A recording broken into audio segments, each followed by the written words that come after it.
Bonjour tout le monde, bienvenue. Aujourd'hui, on va faire un longa maison pour nos petits cocos qu'on aime. Je l'ai appelé longa à Billy, ma petite nièce. Et je vous montre de quoi il a l'air. Le résultat final, il est comme ça. Sent très, très bon, très, très fière de cette recette-là. Le côté vert est grâce à l'huile de chanvre de la Gaspésie. Donc, locale, une très belle qualité d'huile. Je vous la recommande. Et j'ai les enfants qui sont là avec moi, si vous les entendez, ils sont juste derrière. Donc, je suis en train de faire fondre de la cire d'abeille en ce moment.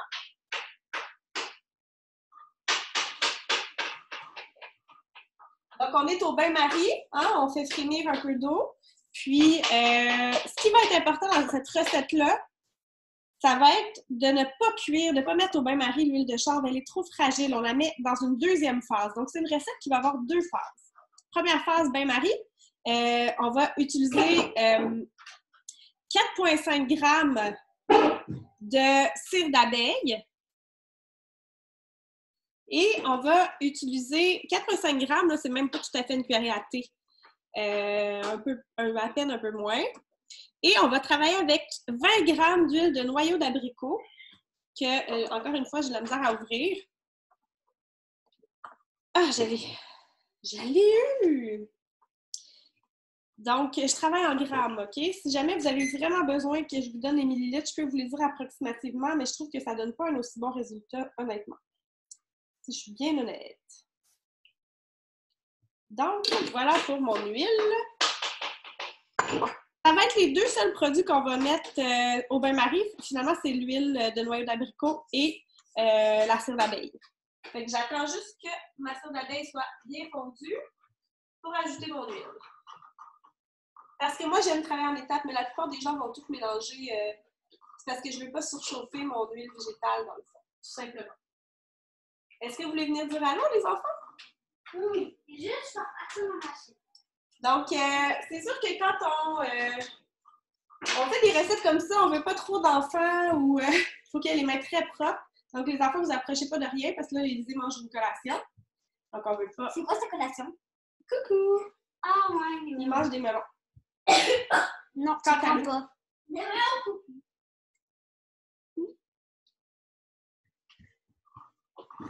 C'est journée pédagogique ici. OK, c'est bon, on vous a vu. On vous a vu. Alors, je vais aller ajouter mon huile de noyau d'abricot comme ma cire est fondue. Ça va être après, ma chérie, OK?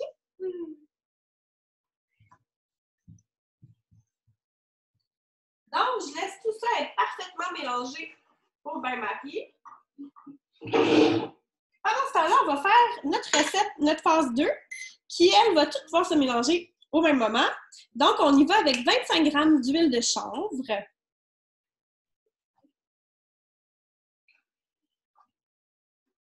C'est très, très vert comme huile. Hein?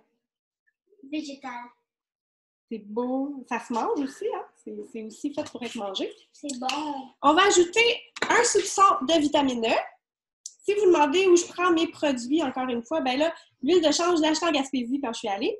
Mais sinon, j'aime bien acheter chez Onzaroma, Coop Coco ou Les Âmes Fleurs.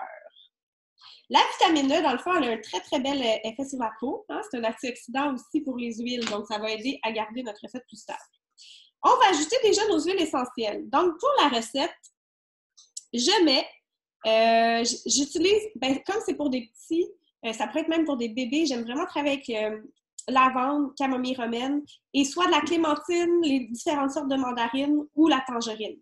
Donc, ça va être mes choix à moi pour les plus petits. Je trouve que c'est des parfaites huiles pour eux.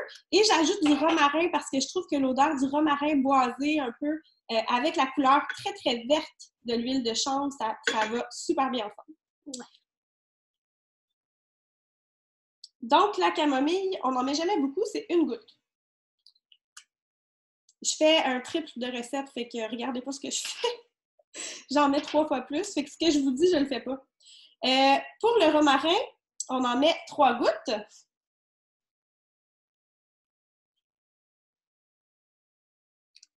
La lavande, on va aller mettre 5 gouttes.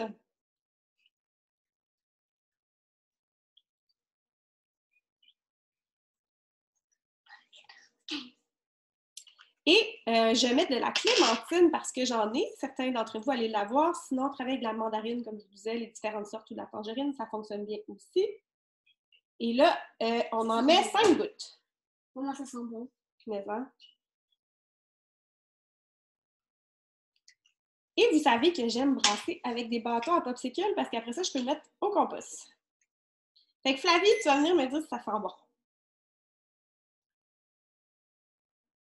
Est-ce que tu en mettrais sur tes petits joues avant d'aller jouer dehors?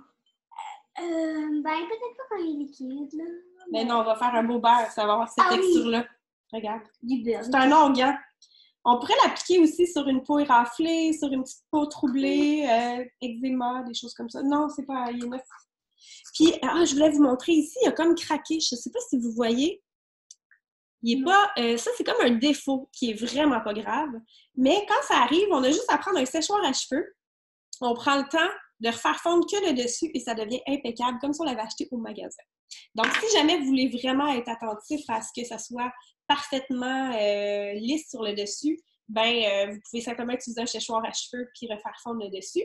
Sinon, c'est tellement pas grave, là. C'est vraiment que pour l'apparence. Donc, comment ça se passe ici? On y est presque. Ça va être important d'être prêt aussi au moment d'empoter parce que tu sais qu'il y a plein de gens qui te regardent, hein? Oui, je sais. Okay. Si on n'empote pas rapidement, c'est que ça va solidifier directement dans la tasse à mesurer. Puis là, on a travaillé avec de la cire d'abeille. La cire d'abeille, elle est excessivement difficile à enlever. On veut pas, elle partira pas au lave-vaisselle. Elle partira pas, elle peut même boucher vos tuyaux. Ça devient dur assez rapidement. Donc, le truc, c'est de travailler avec un Scott Towel, un essuie-tout. C'est quoi un Scott Towel? Un essuie-tout. Ah ouais! Puis là, on passe à l'intérieur puis on enlève l'excédent. Puis on jette aux poubelles, parce que sinon, c'est ça, on ne veut pas payer trop de frais de plomberie. Oui, c'est ça. Merci, Flavie. Il est à noter qu'il est 4 heures l'après-midi et que tu es en pyjama. Pourquoi? Ben, parce que j'étais allée jouer dehors en pyjama. Oui, c'est journée de congé, journée de pyjama. Yay! Donc, c'est vraiment une question de minutes. Ça va être prêt. Avec à la fin, on fait juste assembler ces deux portions-là, la phase A avec la phase B. On met dans les pots, on laisse sur le comptoir pour que ça durcisse.